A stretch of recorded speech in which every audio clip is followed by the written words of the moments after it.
ẹ̀yin ènìyàn wa the boldest criminal ọ̀daràn paraku nínú Nàìjíríà òun rèé boldest tó bá ní ẹni tó gbójú tó gbóyà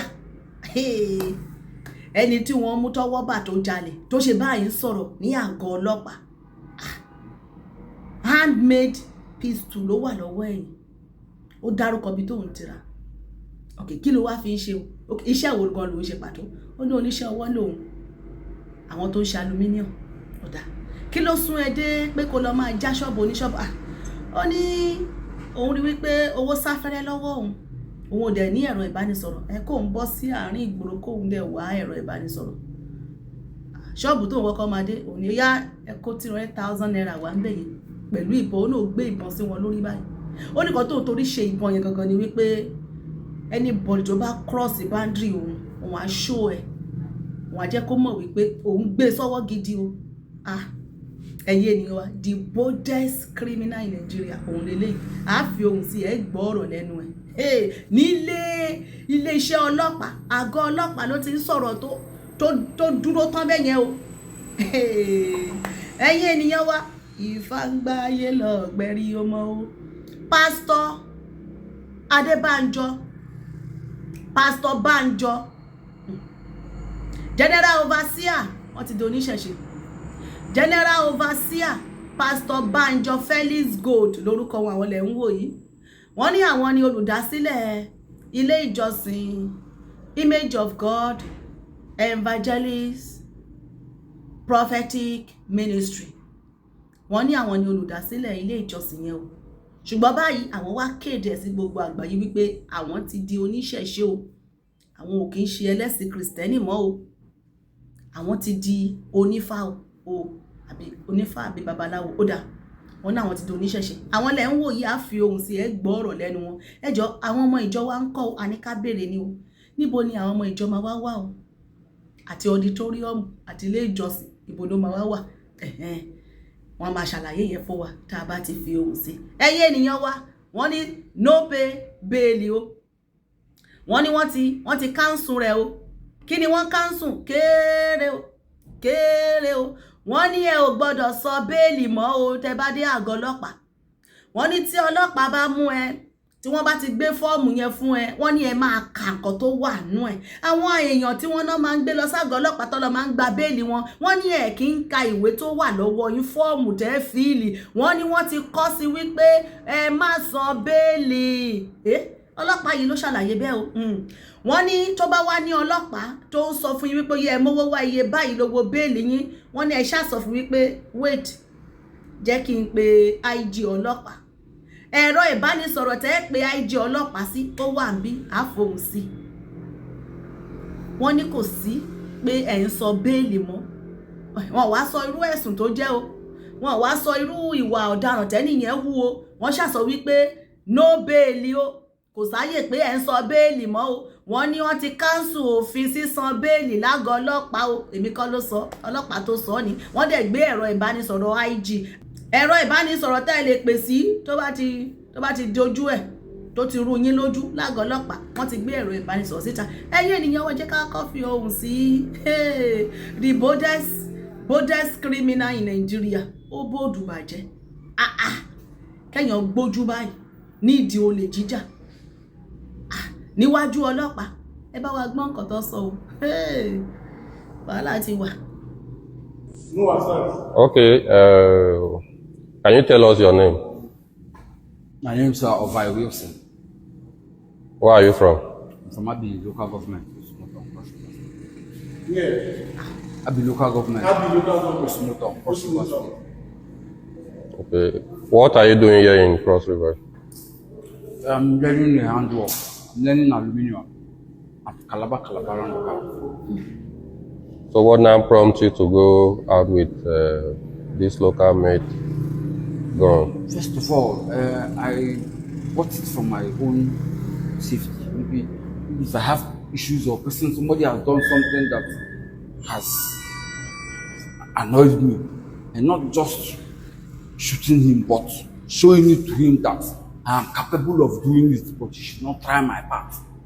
Till it got to yesterday, I found out that my foodstuffs had finished.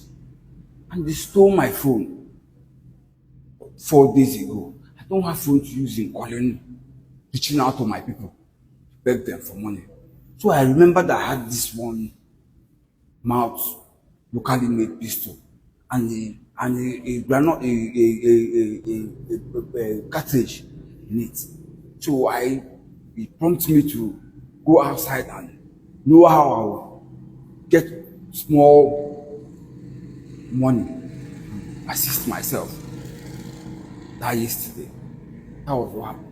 So the first shop you went to, what happened? The first shop I went to, I asked him to give me a sum of 300,000. But he said he did not have. I said, what of two? Pointing the gun at him. He said he did not have. I said, what of one? He said he did not have. I said, okay, you should give me his phone so that I can know if I can do call. He was still claiming, as in proving that he won't give me the phone. So I didn't do him anything. He ran away. I left him to run. So it was the second man now that came back from his house with his car that I now stopped. Now asked him to give me money. Put her in his pocket and gave me like 1,000 something. So I told him to give me his phone, which he did. He gave me his phone. So in the process of going, I turned and said no. That since he had tried to obey me, let me go back and give him his phone. If I'm carrying the money now, I'm now begging for the money and go. I should go back and give him his phone. So it was in the process of going back to give him his phone that I ran into security men that now got me, brought me here. So when the security men, the Homeland Security men held you, what did you do to the gun?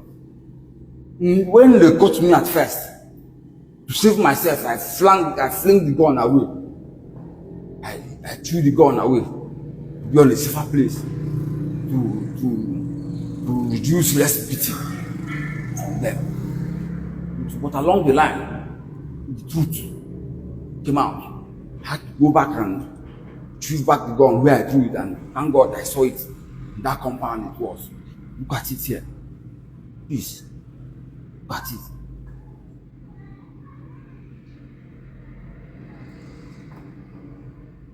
And we had to disable it in our facility here. Live. Yeah. So you told us how many places did you succeeded in busting and robbing? Just 2 places. And You succeeded in robbing 2 no, places? I didn't succeed. So you told me, where did you buy this cartridge from? You say you bought it from where? Anambra. Yes, okay. And the locally made pistol? Yes, he makes it himself. Oh, okay. Can you name the locations for us? It's something that I will do. Welcome back. The number will appear. I have his number. I'm supposed to call him. Tell me, see where you are, and let me come. Okay. So, all right, don't worry. That will be ongoing investigation.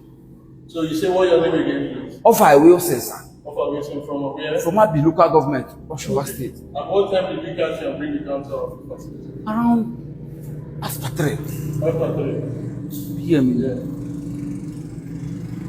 ẹ̀yin ènìyàn wa ẹ̀yin náà ẹ bá wa rí arákùnrin yìí eléyìí ti pẹ́ tó ti ń jalè iṣẹ́ aluminium tó lóun lọ kọ́ yóò fi bojú ni eléyìí ti ògbóǹtarìgì gidi ilẹ̀ Ìgbò ló ti ṣẹlẹ̀ Cross River wọ́n ní kó ti dárúkọ ibi tóun ti lọ ra ìbọn bí a ọ̀ká àbíbo lólóòwò ti lọ ra ìbọn àwọn ọlọ́pàá yẹ kọ́ tẹ̀lé débẹ̀ handmade pistol Ọlọ́run ló mọ iye àwọn tó máa ní sọ́wọ́ nínú ìmọ̀ wọn ò fi sọ wípé àwọn fẹ́ fi secure pé bóyá agbésùnmọ̀mí o àwọn eléyìí wọ́n fi ń jalè ni wọ́n fi lọ ń jalè onílé ẹni ẹlẹ́ni tó ṣí ṣọ́ọ̀bù tó ń ta ọjà tó ń ta ìwọ lọ bá oníyá kó bring 300,000 ṣé ìkọ̀ríkọ gbá iṣẹ́ sí lọ́wọ́ ni ṣé ẹ ti rí bẹ́ẹ̀ yẹn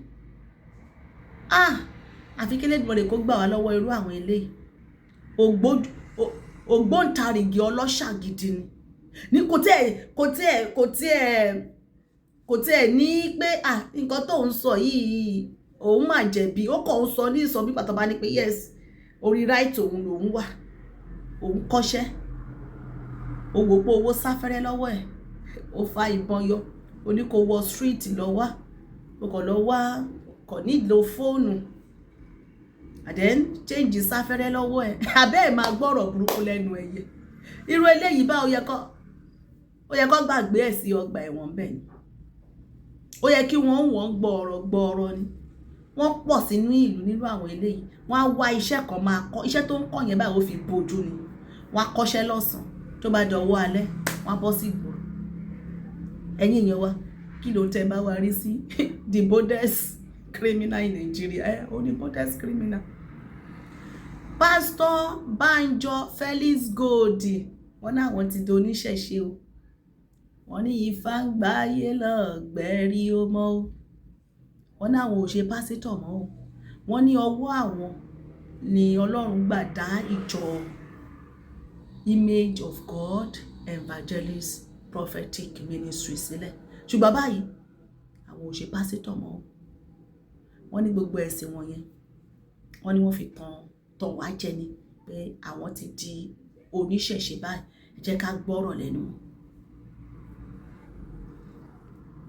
Èmi Pastor Owó Banjo Felix tó jẹ́ olùdásílẹ̀ Image of God Evangelical and Prophetic Ministry tẹ́lẹ̀tẹ́lẹ̀ ṣùgbọ́n tí ó wá ti di ìfáwámirí àwòrán Olódùmarè babaláwo onífá mo fi àsìkò yìí dúpẹ́ lọ́wọ́ bàbá mi olúwo mi bàbá Ìfọ̀wàpẹ́ Olúṣẹ́gun Ọlátúnjí tí wọ́n jẹ́ àràbà ti Ìsárarẹ́mọ mo tún dúpẹ́ lọ́wọ́ àwọn ọmọ méjèèjì tí wọ́n ń tọ́ mi sọ́nà Ìfáṣẹ́gun Ìfáwálé dúpẹ́ lọ́wọ́ Ìfátósìn Àrígbẹ̀dẹ̀ Àṣàwò tìlú Ìsárarẹ́mọ náà mo dúpẹ́ lọ́wọ́ gbogbo àwọn ọmọ pátápátá tí mo bá ní ibi tí wọ́n dẹ̀ gbà mí tọwọ́ tẹsẹ̀ mo ní kí n fi àsìkò yìí sọ fún wa wípé àwọn ẹ̀sìn wọ̀nyí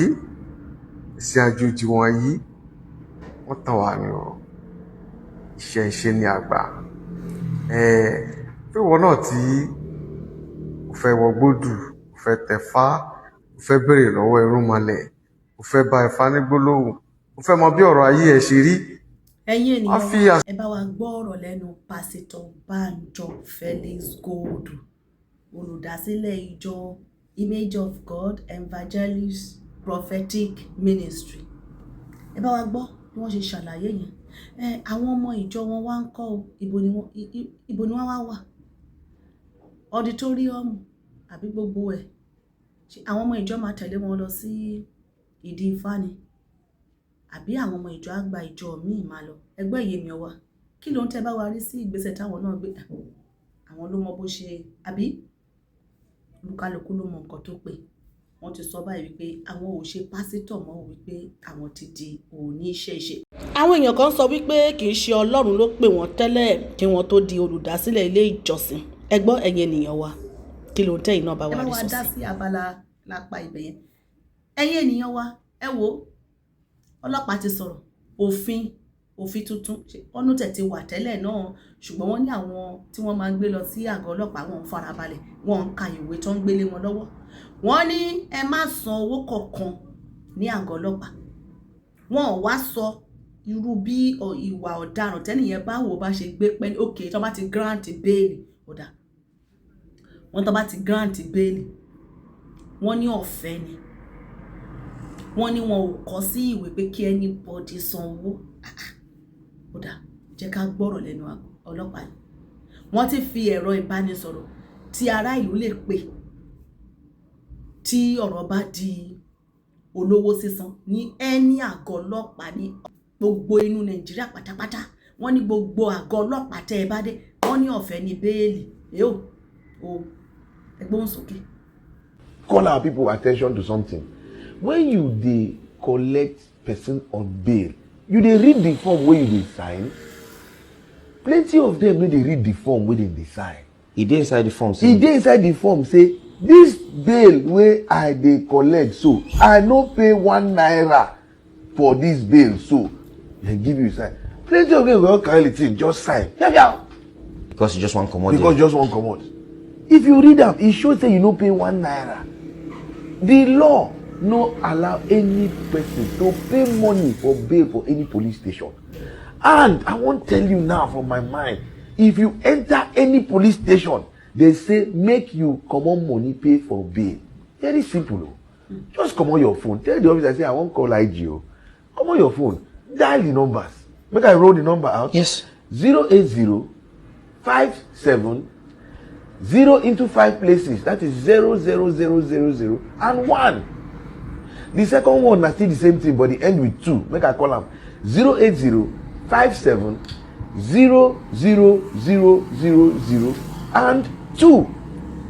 That's 08057 00000 and 2.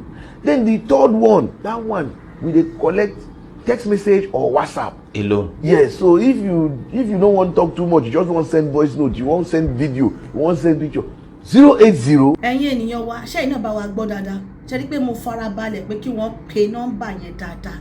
Nọ́mbà méjì ọ̀tọ̀ọ̀tọ̀ ni wọ́n pè. Wọ́n ní nọ́mbà IG àti nọ́mbà tẹ́ ẹ lè pè sí pé tẹ́ ẹ bá ti pè báyìí wọ́n ní gan-an ló máa dún lẹ́sẹ̀ kan ni. Wọ́n ní nẹ́tíwọ́ọ̀kì wọn ló já gerege ni, kò sí switch off, call back. Wọ́n ní kò sí yẹn bẹ́ẹ̀. Wọ́n ní kì í switch off, wọ́n ní 24/7 ló ń ṣiṣẹ́. Ẹ̀yin ènìyàn wa kí ló ń tẹ́ bá wa rí sí? Wọ́n ní ọ̀fẹ́ ni béèlì, ọ̀fẹ́ ni béèlì. Ṣùgbọ́n wọn bá dẹ̀ wá là ó pé ṣé gbogbo òwà ọ̀daràn náà ni.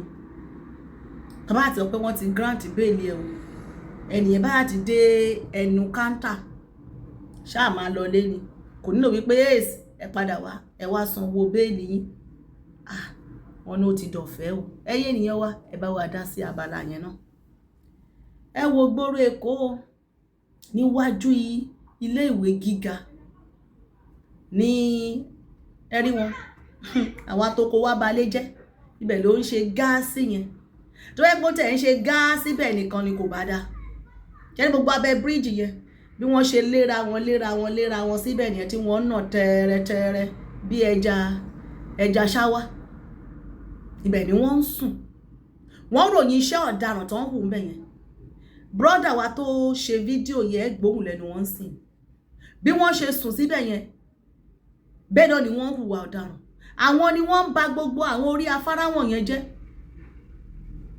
Ìdí nìyẹn tí bàbá Tinubu fi yarí tí wọ́n fi bínú tán wípé àníṣe wọn máa dá ilé ìṣọ́ ààbò tó máa ṣọ́ orí afárá tá a máa ṣọ́ gbogbo àwọn abẹ́ bíríìjì wọn dá lọ́tọ̀. Coastal Road Guide wọ́n ń bọ̀ wá kó àwọn ilé bóyá wọn ò tí ì rí wọn ni ẹ bá wa pín ètò yìí kí wọ́n rí wọn. Gbogbo ibi tí wọ́n ń ṣe ẹ̀kọ́ páàkì wọn kọ́ palẹ̀ wọn mọ́ kí ló dé? Ẹ̀ẹ́kọ̀ máa kọ́ gbogbo nǹkan sílẹ̀ ahéré ìmí kìkì aṣọ ni wọ́n fi ṣe. Ẹni tí ò ní ilé tó ń sùn báwo ni kò ní ṣe ìwà ọ̀daràn? Wọ́n ní tó bá gba bẹ̀ẹ́ kọjá báyìí bẹ̀ẹ́ láti aago 6 àbọ̀, aago 7, aago 8 sàárà ni wọ́n á já báàgì ẹ̀gbà tó wọ́n bá tẹ̀ pa ẹni náà. Bẹ́ẹ̀ ṣe ni wọ́n bá ṣe jókòó yẹn wọ́n ń dọ̀tí inú ìlú. Ní jẹ́ ká fi ohùn sí kẹ́ bá wa gbọ́rọ̀ lẹ́nu brọ́dà wa yìí. Now, iwájú Lagos State University eléyìí tí ń dán nǹkan tó ń dánwò yìí ní daytime kò ń ṣalẹ́ o, daytime. Ṣe rí gbogbo àwọn tó wà ní under bridge tó wà ní opposite Lasu Gate yìí ní Badagry Express Road ẹ̀rí bí gbogbo wọn sùn. Ṣe rí tó máa di bí nǹkan bí 7:30 to 8 ẹnikẹ́ni tó bá rìn gbèrègbèrè láàrin ọ̀nà yìí gbogbo nǹkan tó wà lára ẹ̀ pátá làwọn kìíní máa gbà. Gbogbo nǹkan tó bá kó sára òun làwọn kìíní yìí àwọn tẹ́ ẹ̀ rí tó ń sùn kiri under bridge yìí ẹ̀ wò abẹ́ ibẹ̀ yẹn wà ń bẹ̀ o. Ṣe rí ẹni tó bá rìn gbèrègbèrè from 7:30 8 o'clock gbogbo fóònù ẹ gbogbo nǹkan tó wà lára ẹ gbogbo ẹ ló máa gbà pátá tí wọn bá tún ní ṣe léṣe pẹ̀lú ọ̀bẹ bó ṣe wà bẹ́ẹ̀ ọ̀bẹ wà lára àwọn bó ṣe wà bẹ́ẹ̀. So gbogbo wa láti wà very very careful ní àwọn ọ̀nà yìí. Ṣe rí bridge yìí ṣe rí crossover bridge lélẹ́yìí o tó cross sí Lasu Gate ẹ̀rí dustbin bẹ́ẹ̀. ṣé ẹ bá wa gbọ́ wọn ẹ̀yin ènìyàn wa ṣé ẹ ti wá rí wípé àwọn eléyìí wọn ò tún ìlú ṣe wọn kò wá ń ba ìlú jẹ́ ní ẹ wo gbogbo ọ̀nà bó ṣe rí àfi bí orí àkìtàn ọ̀nà táwọn èèyàn ń gbà ẹ wo bí wọ́n ṣe dọ̀tí ẹ̀ kí ìlú wà kó má dùn wò lójú àwọn eléyìí wọ́n ń dọ̀tí inú ìlú wọ́n á rí wọ́n báyìí ni bí ta fi ń sọ ní ẹ̀mí pé àwọn eléyìí wọn ṣe bá ń gbé ní ìlú papọ̀ àfi kólúkálùkù bá lọ lọ́tọ̀ọ̀tọ̀ ṣé ẹ ti rí wọn mẹ́yìn bí wọ́n ṣe ń ṣe wọ́n ń bàjẹ́ ni bọ́ ṣe ń ṣe wọ́n ń bàjẹ́ kó lóye owó tí ìjọba ná àwọn tó ń bàjẹ́ lélẹ́yìí torí àwọn tí wọn kò sí nǹkan tó kàn wọ́n pé ìlú da ìlú ò da wọn tẹ̀ fẹ́ jẹ́ kí ìlú dá ń tí wọ́n ní kọ́ ṣáà máa gbé ìgbé ayé burúkú tó gbé yẹn kọ́ máa gbé lọ ìwà ọ̀daràn ìwàkíwà láti wọn ò níran ṣebí ọmọ onílùú làwa tó ní fẹ́ jẹ́ kí ìlú òun tú ọmọ onílùú tó ní fẹ́ jẹ́ kí ìlú òun bàjẹ́ ṣùgbọ́n àwọn eléyìí kì í ṣàwọn lónílùú wọn ò lè fọwọ́ sí wípé kí wọ́n dìvẹ́lọ́pù ẹ kó ṣáà máa bàjẹ́ ni torí kì í ṣàwọn lónílùú àwa tá a dẹ̀ nílùú ni wọn ò ní wọ̀n ní kíkọ́ àwa náà ò ní gbà lápọ̀ ìlú wa ni ẹ lè wá bàjẹ́ bá wa pín ètò ìkó kan àwọn coastal road guide ara àwọn kan tó yẹ kó mójútó náà lélẹ́yìí kí wọ́n bá wa palẹ̀ wọn mọ́ ẹ̀yin tax force lẹ́kọ̀ọ́ ẹ jọ̀ọ́ ẹ bá wa pín ètò ìkó kan wọn lára bí àwọn ò rí wọn bí tí wọ́n wà ẹ bá wa palẹ̀ wọn mọ́ ẹ dá wọn padà síbi tí wọ́n belong sí ẹyẹ nìyẹn wá a ní ká fi tó wa létí ni bó ṣe ń lọ pásítọ̀ wọn làwọn ti di oníṣẹ̀ṣe o wọn ní kò sówó pé ẹ̀ ń sanwó ní on grant bẹ́ẹ̀lì ẹ̀ ń sanwó bẹ́ẹ̀lì wọn ní kò sí yẹn bẹ́ẹ̀ mọ́ o jẹ́ ká rí èròǹgbà yín ní abẹ́ fọ́nrán yìí èmi náà lọmọ yín ọ̀rẹ́ yín lólùfẹ́ yín àbúrò yín Àṣàkẹ́ TV show bàbá wa pín ètò wa ẹ máa bá wa comment ẹ like ẹ tẹ̀lé wa lórí àwọn ìkànnì wa Odùduwà gbé wa o láṣẹ Ìdùmarè ire o ire kàǹkà láyọ̀ o.